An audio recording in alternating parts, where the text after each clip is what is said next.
ভক্ত প্রশ্ন করলেন, ভগবান লাভের প্রকৃষ্ট পন্থা কি? মহাপুরুষজি মহারাজ বললেন, শাস্ত্রে তো ভগবান লাভের উপায় সম্বন্ধে নানা ভাবের উপদেশ রয়েছে, কিন্তু শেষ কথা হল শরণাগতি। শরণাগতি শ্রী ভগবানের চরণে আত্মনিবেদন করে সর্বতোভাবে তার শরণাগত হয়ে পড়ে থাকতে পারলে আর কোনো ভাবনা নাই। গীতাতে ভগবান অর্জুনকে যোগ, কর্ম, ভক্তি, জ্ঞান ইত্যাদি সব উপদেশ দিয়ে শেষটায় বলছেন, ধর্ম অধর্ম সব পরিত্যাগ করে একমাত্র আমারই শরণ নাও, তাহলে আমি তোমাকে সকল পাপ হতে মুক্ত করব।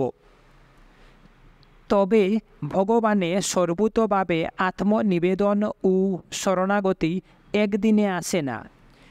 এ বড় কঠিন ব্যাপার। যত পূজা পাঠ, জপ, ধ্যান, কঠোর সাধনা সবই একমাত্র শরণাগতি আনার জন্য। সর্বোপরি চাই ভগবৎ কৃপা। অনন্য মনে তার ধ্যান, চিন্তা ও প্রার্থনা করতে করতে তিনি কৃপা করে সেই দুর্লভ শরণাগতি দেন।